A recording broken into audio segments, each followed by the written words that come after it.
Hello, everyone. Good morning. My name is Katie Corianos, and I am the Public Engagement Representative for the local link transportation studies that are going on now in Sugar House, South Salt Lake, Mill Creek, and the city of Holiday.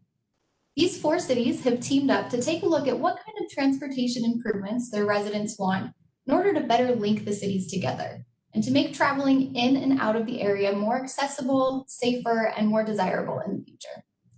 So today you're going to hear from representatives from each one of the cities about why this planning effort is so important and exactly how you can get involved in shaping the future of transportation in your community. So first I'm going to do a quick introduction of our city reps who are on the line. And first we have Lynne Jacobs with us, the transportation engineer with Salt Lake City. He's also the project manager for the local link transportation studies.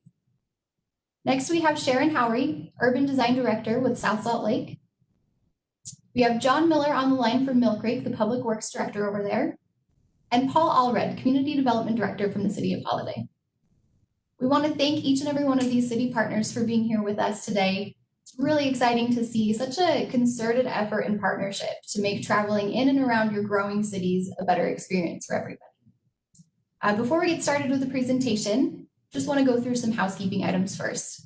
Please feel free as you're watching to type in any questions that you might have into the Facebook Live comment section. We'll be monitoring the questions as they come in throughout the presentation, and we've also set aside some time for Q&A at the end. If you do think of something after we end the session that you'd like to know, feel free to still post your question in the comments as you're watching this. We will be monitoring this as we go forward into the coming days and weeks, and we'll follow up with you that way. But you can also reach out to our project team at any time with questions, concerns, or if you'd like to know more information about this study. You can reach us by hotline at 844-56-STUDY or by email at info@locallinkstudy.com. And we'll share that contact information into the comment section so that you have that readily available. You can always visit locallinkstudy.com as well for more information or to get a hold of us.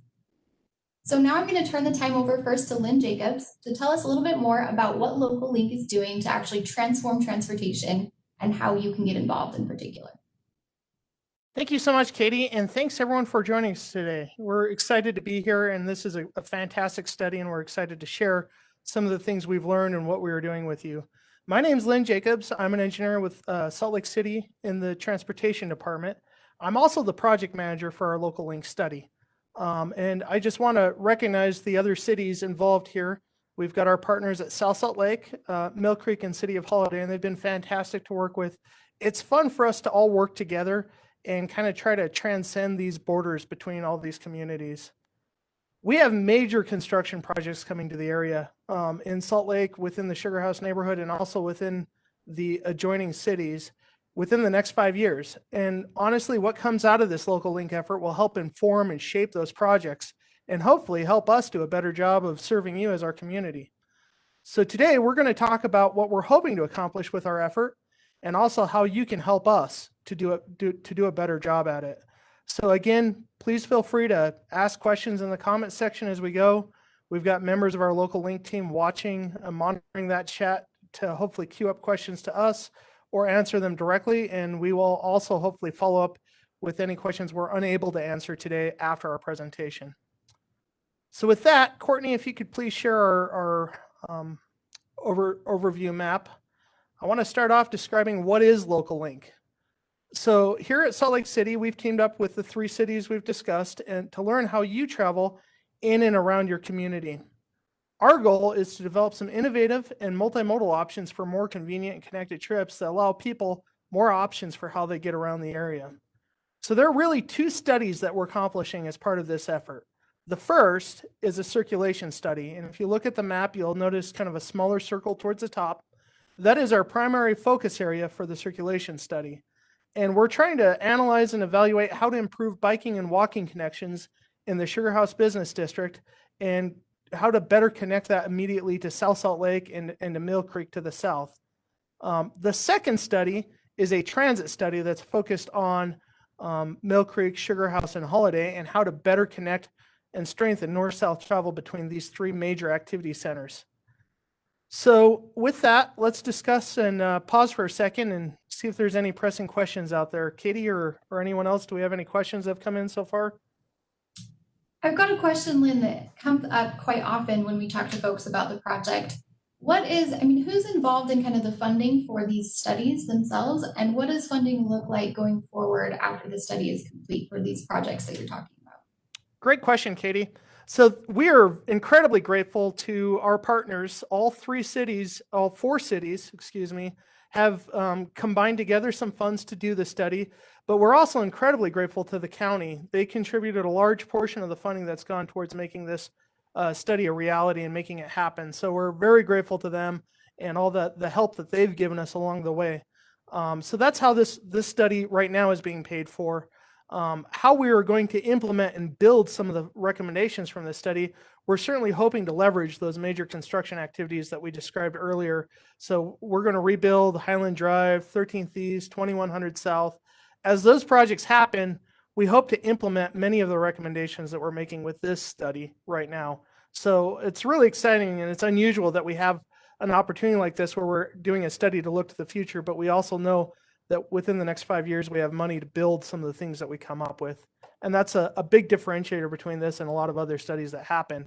And it makes this study a lot more fun and really exciting and important to build or to go through. Great, thank you, Lynn. There's no more questions at this point. Excellent. So why don't we focus in a little bit on the circulation study? I think that's where we want to start off with. Our local link team wanted to really look at how bikes, cars, people walking, pedestrians, how they all work together in our Sugar House Business District, South Salt Lake, and Mill Creek to get people around. And the first thing we did is we developed 8 guiding principles for this project. And where these principles came from was a review of all of the planning that's happened before in this area to come up with things that matter to all of these cities. And the 8 guiding principles are safety, equity, transparency and engagement, sustainability, choice, connectivity, health, and collaboration. And the reason we needed to come up with these guiding principles is to give us a benchmark. So as we come up with ideas, concepts, projects, programs, anything that we think could help improve transportation in the area, we kind of created these 8 guiding principles to help us evaluate how good those ideas are at meeting the things that actually matter to us. And if a project didn't help us with one or more of these guiding principles, then it was not something that we wanted to recommend. So from there, we asked the public what barriers we have to traveling, and we analyzed all of the data to identify gaps in areas that could be improved. So again, this is kind of a flow chart showing how it went. First, establishing that vision, guiding principles. Second, looking at a lot of data. All of that data is available on our website. Anyone can review it.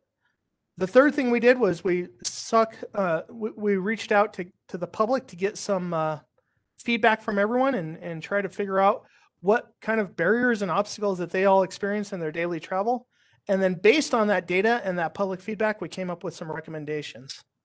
So we also met with property owners, developers, city stakeholders, and as a result, we came up with 8 very specific recommended projects and 7 overarching program and policy solutions in the study area that we hope will better improve and better connect transportation options and give people more options for traveling around the area.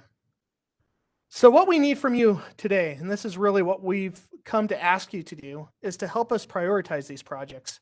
So if you go to our website, you'll find an opportunity to click through a couple buttons and you'll get to the circulation study survey. And really what it is an opportunity for you to help us understand, of all the things we've come up with, which are most important to you. And so there are 8 very specific projects here. And I'm going to quickly go over them, but please know that this information is out there and available. And we hope everyone can go to locallinkstudy.com after this presentation is over and review these in detail. And look into what we're recommending. So the 8 projects that we've come up with, first is to better connect Parley's Trail through the middle of Sugar House, and that's that letter A there. As an example, if you click on that A on the map, it will pull up a little description, and then if you click here to learn more, it will give you a couple of pages of information about what that would look like or what we're trying to describe with that project. So as an example, all of these letters on the map You can click on any of them and get that additional information. So Parley's Trail through the heart of Sugar House is one project.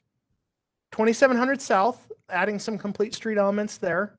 The third project is Sugar House in Mill Creek City Center, trying to decide how we could better connect those two for people on bikes or people who are walking. The next one is 33rd South and adding some additional complete street elements to that roadway.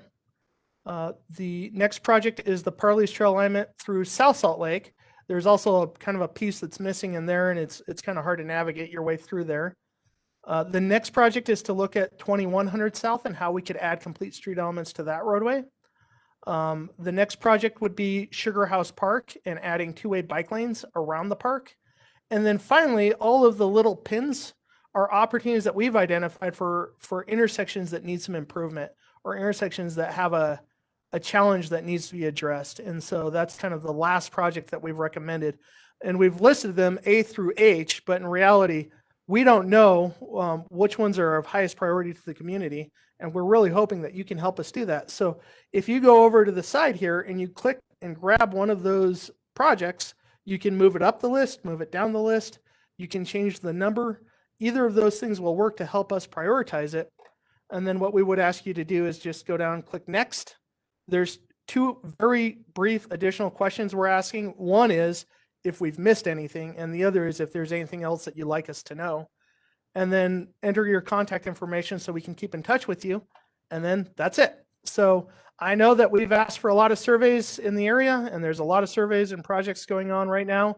We've tried to keep this as simple as we can, and we're really hoping to get some good information back out of the public to help us understand how to prioritize these and which projects we should really pursue getting built sooner rather than later. With all the increased growth that we have here in Utah and in this area in particular, we really need to shift away from our traditional auto-focused transportation and reduce the need for people to drive alone in a car in the area. And so a lot of these projects are really geared towards improving ways for people to either ride a bike or walk or get around Sugar House without having to drive everywhere. And hopefully that will help take some of the congestion off of our roadways and make things better for everybody that lives and works and shops and does everything in this amazing and fantastic part of our community. So with that, I want to turn the time over to Sharon Howery, our Urban Design Director at South Salt Lake. And she's going to explain a little bit more about South Salt Lake and their involvement in this study. And then we'll talk a little bit more about the transit study. With that, I'll turn to Sharon. Thanks. I just needed to unmute myself. Thanks so much. I'm excited about the local link study because we've heard a lot from people about how to make these 4 communities more livable, sustainable, and walkable places. That means putting people first. We know that transportation is a challenge because people often don't feel safe or comfortable on streets where we've put cars first for so long. So changing that is one of the top priorities, and that was identified in our surveys we've done so far by people who've been engaged in local link. A little bit about South Salt Lake. We're building a downtown. We've shaped it to be just as big and as exciting as Sugar House, but we've put our own twist on it. You've probably seen the cranes, and hopefully you've visited some of the breweries and distilleries, artisan studios, and looked at our murals around the neighborhood, and of course, shopped at Winco. We're building a place that puts people first, so walking, biking, and transit are just the way to go there. A lot of people drive to and through South Salt Lake every day. We want to encourage them to stop and stay a while in our downtown and other neighborhoods with no car required. Still, we know that our residents visit Sugar House, Brickyard Plaza, Mill Creek, and Holiday a lot. They love living in the center of all these great spots. But we know that many of them actually don't even drive, and it's not always easy for them to get around. So we still need a safe, high-quality pedestrian, bike, and transit network. We already have done a lot in building things like the S-Line and Parley's Trail, but we know we can do better. Please let us know how you like what we have now and what we think we can improve for the future. Back to you. Great. Thank you so much, Sharon. And thank you, Lynn, for that intro. Just want to pause for a moment for some questions. Lynn, something that you mentioned a couple of times in the proposed kind of 8 projects that came out of the circulation study was this idea of complete streets. Can you talk a little bit about what complete streets, what that name means? Yeah. So complete streets is kind of a philosophy that our roadways should really serve all users, whether it's somebody in a car, somebody walking on the sidewalk, someone riding their bike, a family that wants to go for a bike ride or go for a stroll down the roadway, your commuter who either needs to drive or wants to travel there on a bike, someone that needs to ride transit. A complete street is a street that works for everybody. It's a street that includes elements that really kind of balance those needs of all those different users and find a safe and equitable way for them to all use that roadway or that piece of public infrastructure. A lot of our roadways in the Sugar House area were developed at a time when it was really more focused on cars and automobiles, and we're lacking in a lot of the facilities that we need for people who ride bikes or people who walk or ride transit to make that experience just as efficient or effective or affordable or convenient for that matter. And so as we talk about some of these projects, we're talking about trying to introduce more complete street elements to the roadways. Well, those are the things that we're looking to do, is to try to make them roadways that serve everybody and serve everybody well. Great, thank you. And this is one I think you've mentioned and kind of alluded to it a couple of times so far, but it is something that comes up certainly in the Sugar House area. Something about, haven't we studied these things before? Why is it so important now that we're doing this? And why is it so important now for the public to get involved? Yeah, we have done a lot of studies in this area, and the most recent study was actually done in 2013. That was the last time that we did a circulation study in Sugar House, which seems like just a few years ago. I was involved in that project when it happened, and it doesn't seem that long ago that we were doing that, but that's been 7 years ago. And a lot has happened in this area in the last 7 years. I think everyone can attest to it. Sharon mentioned all the cranes that are up in South Salt Lake. Well, we had the same thing happening and continues to happen right in the heart of Sugar House and Mill Creek as well. So one of the things we're really wanting to do is to address all of the development that has happened since we last did a major planning study. Another reason that we're doing it right now in this way is that we've kind of come to this realization that that the borders between our communities are not that important, and that it's really important that we provide continuous facilities across those borders, and that Highland Drive makes sense all the way from Holiday to Mill Creek to Salt Lake City or any of these roadways for that matter. And so we've identified this opportunity for all of us to collaborate together in a way that we've never done before.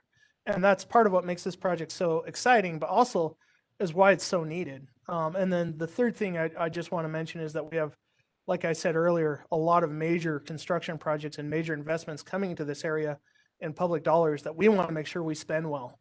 And doing that right involves planning and involves planning right from this level. And so this is an opportunity for us to really make sure that we've got it right before we go and make that large investment using public funds.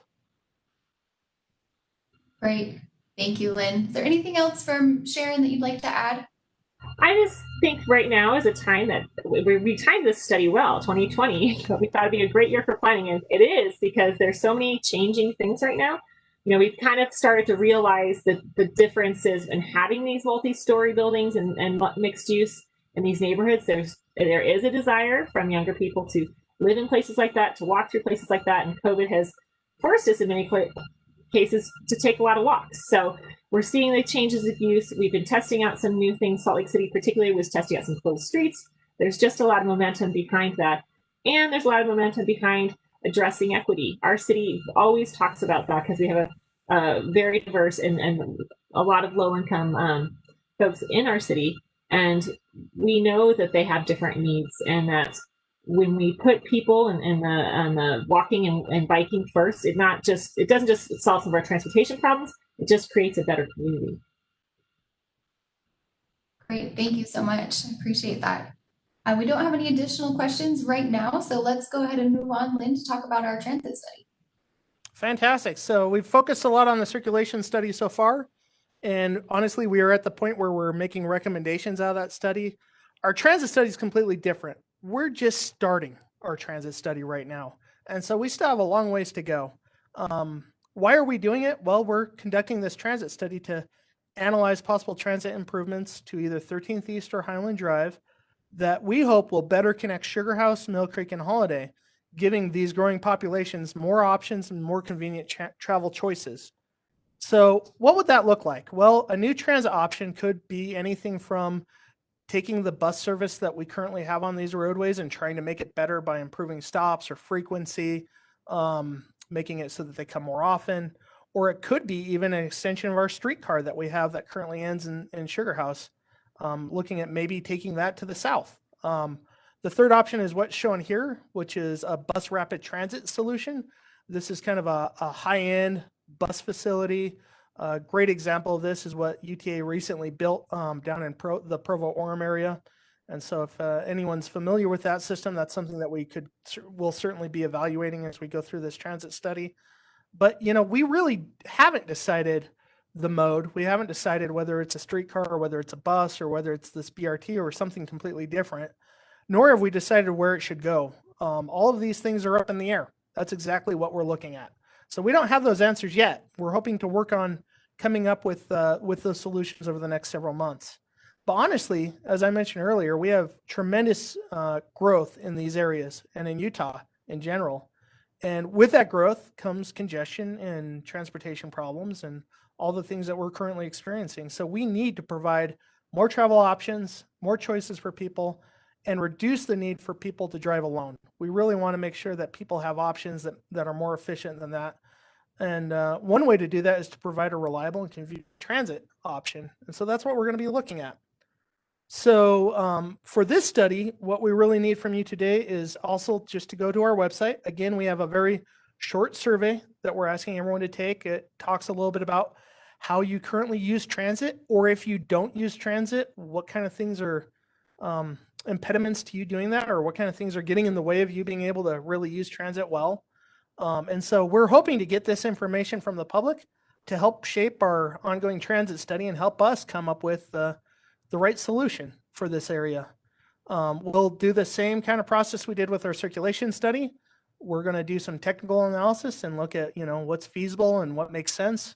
But we also really, really need to hear from the public, because it's critical that we get your input to help us understand how you're currently using transit or how you're not, to be honest. So again, we're looking for everyone to take this survey. We try to keep it as brief and as concise as possible. And then sign up for any email updates that at the end, there's a chance for you to put your information in so that you can just stay informed with us, and we can keep you informed of when we do another one of these events or when we've come up with some new recommendations on our transit. With that, I'd like to turn some time over to John Miller to talk about how Mill Creek is involved and how they're in the middle of all this, and just what they have their perspective on this study. Hey, thank you, Lynn. My name is John Miller. It's nice of everyone to let me into your office or your home today to briefly talk about Mill Creek and about our participation in this transit study. What an opportunity to, as Mill Creek, we're the newest city in Salt Lake County, and we have the opportunity to grow more. If I take a personal moment, we've all grown up and some of us have grown out. And as we do so, things get congested, and we also have the opportunity to mingle with our neighbors and our neighbors, whether they're Salt Lake, Sugar House, South Salt Lake, Holiday. We have that opportunity to get around. The problem is things change. And I know we've had some questions come up of change and how does that change look? Why we keep doing more studies. Well, we're here today to get your input, your opinion. As an expert, I would call you a community expert because you've been here. We have great experts on the team that are going through options and different ways to make this happen. But we want things and ways that you've gotten around, things that you enjoy and like and participate. Will it happen all at once? I don't think so. We don't have the funding currently for that. But in time, we can make these change happen. Just like in times as we've grown up, we were started on bikes because we didn't have a license. And then when we got our car, our world expands. And now with COVID, of course, we're looking for options to maybe shrink some of that growing out we've done and getting out more, whether that's through walking through some of these connections. And maybe it's visiting a friend or a family member. And of course, in Mill Creek, we have the opportunity with a new city center going up to connect to these places Maybe it's a favorite restaurant in Sugar House. Maybe it's the hospital at St. Mark's, or maybe it's even Holiday, where I personally have family and friends that live there. Opportunities to get around. That's what this study is about. We want your input. We want your suggestions that we can include and then plan for the future. And when funding comes available, we'll pick these off one at a time. As a public works director, when you drive in the winter, you don't want to see where one boundary is, because that would mean snow and ice. You want to see connection. And that's what Local League does. It makes the connections to places that we want to go, and maybe new places that we haven't gone before because they weren't convenient or easy. So I'm very excited for this opportunity for this study. Thanks, Lynn. Back to you. Thanks, John. We really appreciate Mill Creek's involvement. It's been really fantastic to work so closely with our neighbors to the south. With that, actually, let's turn some time over to Paul Allred from the City of Holiday to share some of his perspectives and why they got involved in this study. Well, thank you for allowing me also to be a part of this group and to speak to the public today. My name is Paul Allred. I'm the Director of Community Development for the City of Holiday. Holiday is a fairly new city as well. We've been incorporated since end of '99, so we're just a little over 20 years old. And we've been trying to do something with our land use planning for a number of years now. And some of you out there may know some of the things that we've done, like the Holiday Village, which is our innovative downtown area that it's kind of regrown. The old historic downtown of Holiday has been rebuilt. We have Harmon's and the Clock Tower and Soho Food Truck Park, and it's real close to City Hall, which is our civic center. So fortunately for us, we have good bones in this area of the city, and it's only a half mile from the Cottonwood Mall, the old Cottonwood Mall site, which will be shortly underway with construction of a 57-acre mixed-use, kind of a regional center. It's going to have a lot of different uses there. So between the village and the mall, and then if you look down on the bottom of this map, you'll see that there's the Holiday Crossroads area, which is also undergoing a renaissance with the new zone proposed and a master plan having been done for that. And that's down by I-215 on Highland Drive, that commercial area. So if you look at Holiday as a whole, and we want to tie things together as much as we can. And we can be kind of a spread out community at times, with some neighborhoods not connecting with others. Picture you see in front of you now is the Knudsen Park project, which is a beautiful park. And then there's Harmon's in our village area. I was driving through the village last night after meeting with some residents on a canal trail project that we're looking at. And it was around 8:30 at night, 8 or 8:30, dusk. And there were quite a few people walking. And for somebody on a skateboard, and there were whole families walking around enjoying the ambiance of the village. Anyway, these areas are important to us, and for many years we've thought about the concept of extending mass transit down to the mall area.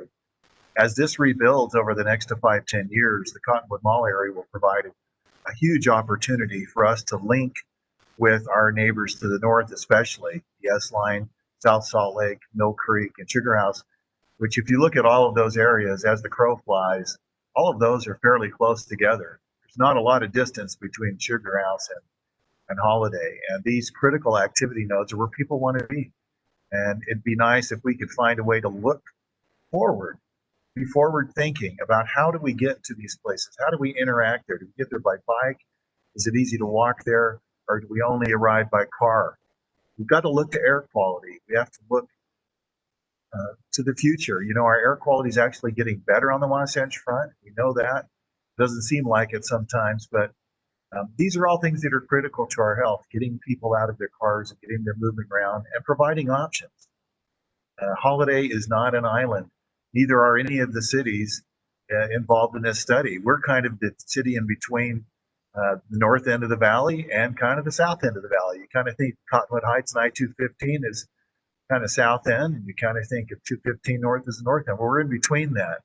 We're right by Big Cottonwood Canyon, which is a major tourist area. And we've seen significant redevelopment there. And of course, there will be massive development of the pit, which could spur additional mass transit ideas. So we have much in common.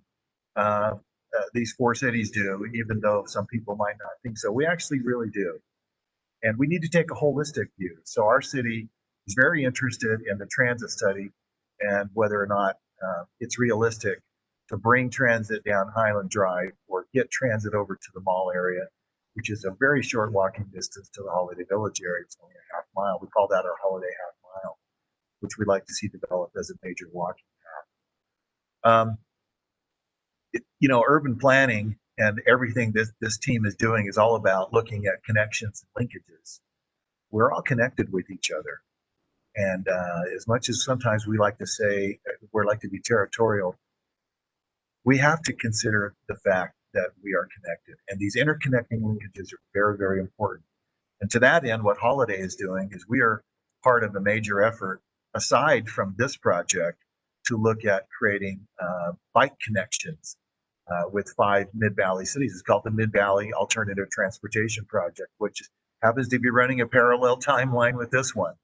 So this is an excellent project for us to be involved in because it allows the city of Holiday to merge actually 3 projects in one. The bike study, the transit study that we're doing now, the local link, which is super critical to our future, and then we are also conducting a study of canal trails. We have canals in our community, and like a lot of cities, we like to consider whether or not it's a possibility to create a wonderful walking path amenities throughout our community. We need public input. You can never have enough public input. And when we go out and talk to the public, they'll always tell you that they never knew enough and they didn't know soon enough. So this is an effort by all of us as a group to make sure that we get public input about how to structure our future. Somebody did planning before us, and somebody made room for all of us here today. Our job is to look to the future and make sure that we look at the differences and changes in societal modes. The younger generations aren't doing the same things that previous generations did. So if we're careful and we look at these things in the right way, we can accomplish a lot through this study. So thanks for letting us be involved, and we're very excited about this public process. Thank you, Paul. That was actually a really great segue into the question that we got on Facebook from Joel. I'd like Lynne to kind of start with fielding this. How are you taking into account changing transportation needs and preferences? For instance, more people will work remotely in the future. Self-driving cars and ride sharing may cut down on the need for public transportation options. I'd love to hear your thoughts on that and how that plays into this study. I think that's a fantastic question, Joel, and I'm really glad that you asked it because it's something that I think if 2020 has been a doozy of a year. I think we can all agree to that. It's just been an eye-opener for all of us. And one of the things that's been a major outcome of that is how big of an impact it has on our transportation and on our transportation system as a whole. We've seen right out the gate back in March, there was a huge reduction in the amount of traffic on our freeways and on a lot of our roadways. Unfortunately, a lot of that has recovered, and we're seeing that traffic volumes are already starting to pick right back up. They're not quite back up to that level they were back in February, but the traffic volumes are definitely increasing. It's a hard thing. This is one of the hardest things that we have to deal with as engineers and planners is trying to anticipate what the future will bring because none of us really know. None of us really know if autonomous vehicles are going to take off and be this amazing way for us to get around and easily commute from one location to another. We don't really know about how ride sharing is going to change in the future. I know that's always been one of our tools to try to address congestion in the past with our HOV lanes and all the investments we've made there. One thing I'm very excited about is the amount of teleworking that's happening and the amount of people that are actually choosing to work remotely now. I'm one of those. Very, very rarely do I come into the office anymore. I work from home and hope to continue to do so in the future. And so how do we address all that with our planning world? Well, there's a couple things we do. For one, it makes sense to make investments in timeless ways that people get around. People have been walking forever, and people will continue to walk. And it's a really great timeless investment that we can make in our community. And so a lot of the things that we've been focusing on so far with our circulation study have to do with the way people travel by walking. Riding bikes is another timeless way. People have been riding bikes for a long time, and we hope that they continue to do so. We've seen an uptick this year in biking. Earlier this year, it was almost impossible to even buy a bike. They were so popular and in demand. So we believe that those are timeless investments that we need to make. Congestion's here, and Sugar House is a congested area. It just is. We have to acknowledge that. And there's not a lot more we can do to add capacity for private vehicles. And so how can we add capacity to these roadways? Well, one of the obvious and most easy ways to do that is to kind of grow up and look at mass transit solutions. You know, that's really helped us a lot in the downtown area. It's helped us up by the U. Other communities and cities throughout the country rely on their mass transit. Honestly, if we didn't have transit here in Utah, we would have a lot bigger transportation problems than we currently have. And so even though it may be challenging to see transit as a solution with COVID and with all the other things that are going on right now, we believe that's also a timeless investment and something that we really need to have in order to get people around in the future. And so we continue to look at that and evaluate it. As part of our study, our technical analysis will try to take into account some of these disruptive trends like autonomous vehicles and ride sharing, the things that you've mentioned. Our technical analysis will hopefully account for those things. But like I said, the future is very uncertain and it's very difficult to plan for. We always try to do the best with the information that we have. So with that, I don't know if Paul or John or Sharon, if any of you have anything else to share on that topic. That's a really important question. Yeah, Lynn, I do. This is John Miller, Mill Creek. I love the comment. How do we plan for future needs? Great comment. You think about what happened 50 to 100 years ago. The solution to the increased population was train. Look at India, look at more of our big suburbs. They have rail or train. Well, it's changing, isn't it? In fact, telecommuting's one of those changes. Let's just get rid of transportation altogether with some individuals that are fortunate enough to not have to drive into work anymore. It's a great option for those that enjoy that type of thing. There always will be needs for people to get around, not just for work, but for recreation, as we in Utah know that we're one of the best areas in the United States for a work-life balance. And those opportunities need to be planned for.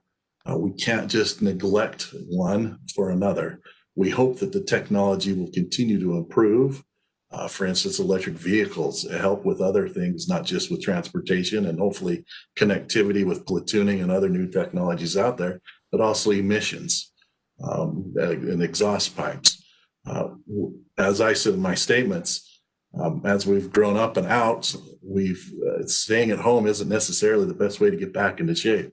And we need more opportunities to walk, to get out. When we lose the car, we don't necessarily always go to the gym because we can, if the infrastructure's there, we can go around our neighborhoods. We can make trips in person when the connection's there. And so how do we do that? We take the technology that we know that's coming and we adapt as we go on. We change. 2020 is definitely the year of change, and we can do that. And we want your input to what you see is changing now. So that's a great comment. Who knows? Maybe one day we'll be like George Jetson on our hover cars, scooters, and flying around, and the roads won't be an issue anymore. That would be awesome. But until we get to that day, we deal with change and we adapt and we go on. Great comment. Yeah, I tend to agree with John. Lynn, I think it's a great question. A few years ago, when these automated vehicles, the technology which is being tested now came out, a lot of cities, a lot of urban planners, engineers, transportation folks said, hey, this is going to change everything. Well, it might. The real question is, to what extent will it be used, and how will it affect parking? How will it affect waiting areas? And is the technology going to be refined enough to where it's safe? So we thought by now we would have had a lot of these autonomous vehicles out there. It could revolutionize the way people get around, especially the older folks, young children. It could free up in numerous ways, different ways. So, but to go back a little bit to some of the technology discussion that John brought up, rail is a tried through transportation method. It does tend to be expensive, but it provides a relatively very safe and a pretty inexpensive long-term option to getting in the car. If you just go back to 2001, and just 19 years ago, we didn't have light rail. The Olympics hadn't been held. You know, you just think about the changes. And the pace of change seems to be getting more rapid. And so there are future technologies that are going to come. They're going to challenge cities and also create opportunities. So there's always opportunity in difficulty and in challenge. And the key the thing that we must do as a group is to try again to look into that crystal ball. And it's really hard, but somebody's got to do it. And the more we're able to do that, and the more public comment we can get, and the more insight we can get from others, the better we can all team together, link arms together to address these coming challenges. These population challenges that we have alone in Utah are overwhelming, and housing challenges, and those are going to have impacts on everything, on our transportation system. So, good question.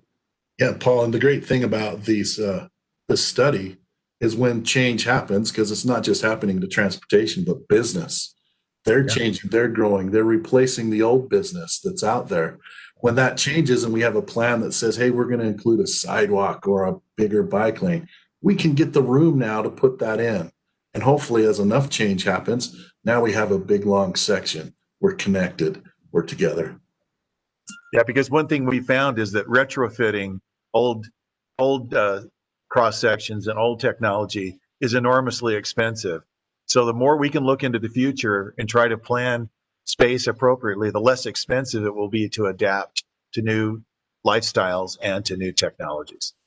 And less expensive equals faster change. That's correct. I had a couple of follow-up comments on the transit, you know, and if people are going to continue to use transit, and this ties a little bit into what Paul and John are saying, is our cities change, and our roads change, we have the ability to add the biking, the space for the transit. I hope our traffic volumes maybe stay a little lower, but also we flatten those peaks of commuting so that there's more space generally on the roads for transit to function better. That's always a challenge, and better functioning transit means more riders. I also feel like while we may not have so many commuters doing the potentially to offices, there's still a lot of demand for healthcare and education and those typical users, and that won't change. That'll probably bounce back, and those are often the people with the least ability to pay for the private transportation. So I'm hopeful that between youth, the disabled, and the seniors, you know, we continue to grow that segment of the transit use and find ways to make that happen. One way is to make it more affordable and more convenient. That's always a challenge. I did see a question about the ability to make the first last mile more convenient for people with disabilities particularly, and we're really aware of that in South Salt Lake because we do have centers that serve people who are oftentimes in wheelchairs or have some obstacle to easily using transit, and we know we have some of those buildings and streets that have the old stuff that needs to be fixed, and we're prioritizing those areas where we know we have that meshing of transit and high use destinations. So it's a slow process, and when you convert old industrial areas, it just takes a long time, and we're all kind of feeling the pain of that. Hopefully someday there will be less construction out there. But I'm still optimistic about transit, and I'm also optimistic that if traffic volumes or peaks are flattened a little bit, that those complete streets are that much easier to achieve, which then drives more walking and transit as well. One other thing I wanted to mention, and I talk to people a lot about this in my community about change whenever there's a proposed rezone or a housing development or mixed use, whatever it is. And that is just the thought that, you know, our demographics are so interesting here.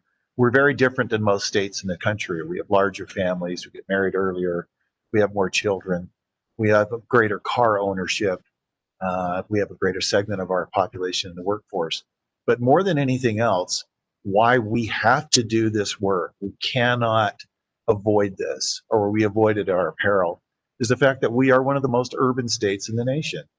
A lot of people don't realize that, but 9 out of 10 Utahns live on less than 1% of the land area of Utah.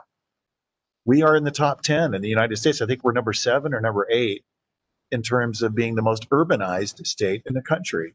And We tend to think of ourselves as rural and living in these wide open spaces, but we don't. The vast majority of Utahns live tightly packed together. That provides challenges, but also opportunities for transit, for bikes, for walking. And we have to make these hard decisions and do these studies, or it's a huge mistake. We're going to continue to have population growth where people are now. It's where the water is. It's where the industry is. It's where education and facilities are. It's where families are. We can't build up on the hillsides. We can't build out in the middle of the lakes. Our geography, we have the tyranny of geography here too. So we have a unique opportunity to address the coming challenges of our state.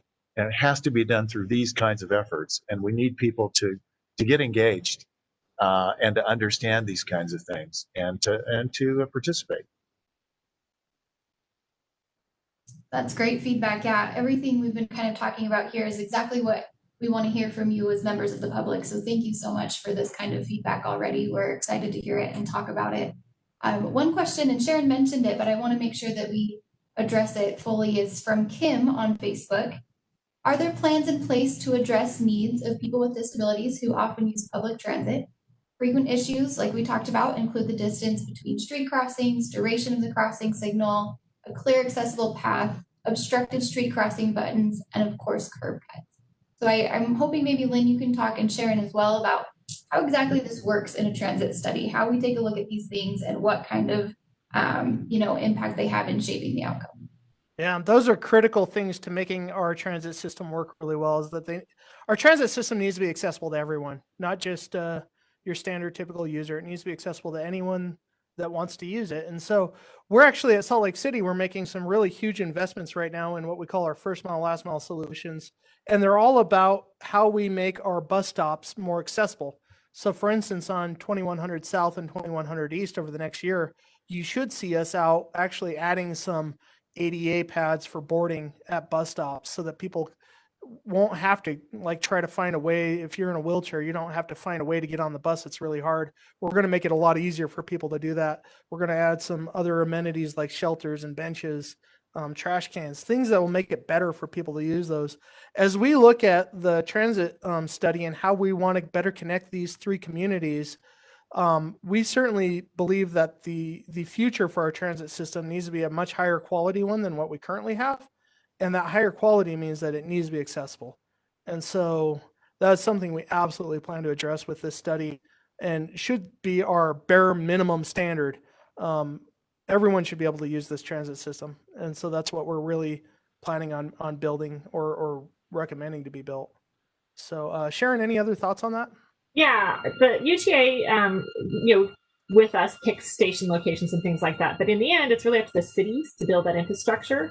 And it's hard because it's a lot of little pieces, and oftentimes there's construction or damage or something like that. And we have people identify for it. We mostly find out about it because we have people identify it for us. So please tell us spaces that are really not working so that can be part of the priority. And we've also in the past applied for federal money for first last mile improvements. That happened a couple years ago with a pretty good grant from the federal FTA funding sources. And we, some people use it for some of the things like Lynne described. We actually used it for building our Parley's Trail for a block in our downtown neighborhood so people could get from point A to point B on a space with a sidewalk, because some of those streets don't even have sidewalks yet. So this is a really great comment because you can help us figure that out, what's important, by going to the map and prioritizing. You can add additional comments if it doesn't cover that. That's a great point. Yeah, we're looking for open-ended feedback as well, right? For suggestions, comments, anything. If we're not asking the questions, we still want to hear the information. So please give that feedback. We do have a question, kind of jumping back to the circulation study recommendations. Question from Jeremiah on Facebook. Will you talk a little bit about the need for two-way bicycle lanes at Sugar House Park? What do we lose? Walking or driving lanes, anything in exchange for that? Lynn, can you start with that one? Absolutely. And I think Courtney is going to pull up our cut sheet. So this is available on that website. Just like we showed you earlier, you can navigate to that Sugar House project, click on it, and it'll say, click here for more information. If you do that, it'll pull up this sheet. And this is just the concept. We've heard from a lot of people that there's a desire to have a better biking facility around the park itself. The green line you see there is the existing Parley's Trail. So we kind of have a piece on the south side. Internal to the park, we have the circulation road. it's one way. And we've heard from a lot of people the desire to make that two-way or just have better circulation and accessibility to and from the park from all the surrounding neighborhoods. Because right now it's actually kind of challenging. If you wanted to ride your bike to the park, it's kind of challenging to get in and out of there. And so we've recommended this concept of adding some sort of bike facility around the perimeter of the park. What that looks like in terms of trade-offs and what we gain and what we lose is something that we still need to evaluate. We plan on evaluating at least chunks of that. Look, so 13th East is scheduled to be completely fully rebuilt in 2024. 2100 South in this area should be rebuilt in 2025, and 1700 East should as well. And so all three of those major construction projects are opportunities for us to try to find a way to get this bike facility in. And whether that's by shifting paths around, reallocating some space, or even, as you mentioned, maybe even looking at taking away a travel lane, that's something we want to evaluate when we go out to do our concept studies to build those projects. So do we know at this planning level, like exactly what that looks like? Well, no, we don't. But that's something that we'll continue to refine and work on. And if the community feels that this is a high priority project and we see a lot of interest in it, that really helps us to know, okay, this is something everyone's really serious about doing, and it will help us to really go out and do the work to do it. We have heard, okay, so in the 2013 circulation study, this section of 21st South was evaluated. And at that time, it actually recommended eliminating one of the westbound travel lanes in favor of bike facilities. So that may be one way for us to get that leg of this built. But that's something we certainly aren't, this isn't a done deal yet. We certainly will need to go back to the community as we go through our 21st South concept design and through all the work that we'll do before that actually gets built. This is the first step. We've got a long ways left to go to actually know exactly what that trade-off is. I will say that we are very hesitant to impact walking facilities and would not want to see that happen. As I said earlier, walking is a timeless investment. Everyone will always want to walk around the park. We don't want to take that away. This will just complement that. So hopefully that makes sense. And obviously there's a lot more information here on that topic. So please feel free to dig into this. If you have further questions or comments, help us fill out that survey. Ask us questions directly through our email address or through the phone number, and that will hopefully help continue this conversation along. Absolutely.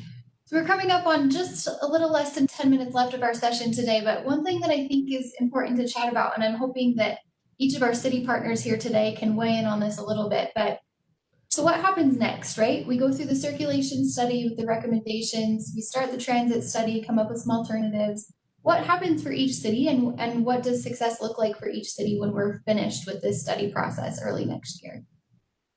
Lynn, do you want to start? And then I'll start with South Salt Lake, and then I'll turn it over to Sharon, and then John and Paul. We'll kind of go in that order if it makes sense. So for Salt Lake City, we hope that this helps us identify these projects as needs and things that will have community support and things that we actually need to do.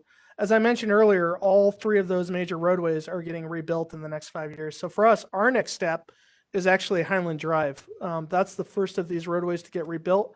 So we will finish this local link study and immediately start our concept design for Highland Drive, where we actually implement all this. We'll want the community to stay engaged with us through that process, all the way through construction to the end.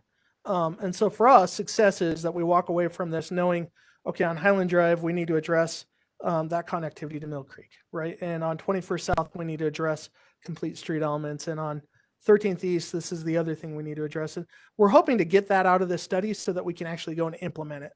That's what success looks like for us at Salt Lake City. Sharon, do you want to weigh in for South Salt Lake? Yeah, I like to think of projects as having like a catalytic project always, that there's something really exciting people can get behind, and it might have a big investment, but it's a lot of bang for the buck at the end. So I hope we can come up with a couple big projects like that. I know the S-Line and Parleys Trail was that a decade ago, and it's been really great success and also shaping the way our buildings work and our cities growing. So for me, success would be if we have a couple of those big, interesting projects that really transform what people think is possible and really connect us to our neighbors in new and better ways. And maybe it's not the connection to Sugar House this time, maybe it's the connection to Mill Creek and Brickyard area, because that's an important one. I would define that like if you just keep people getting behind a really big transformation of one or two key corridors that then inspire us to do the rest would be my goal. Great. John. Yeah, success in Mill Creek is every resident comments and puts their opinion in. Now, that may not happen, but we hope to get as many as possible.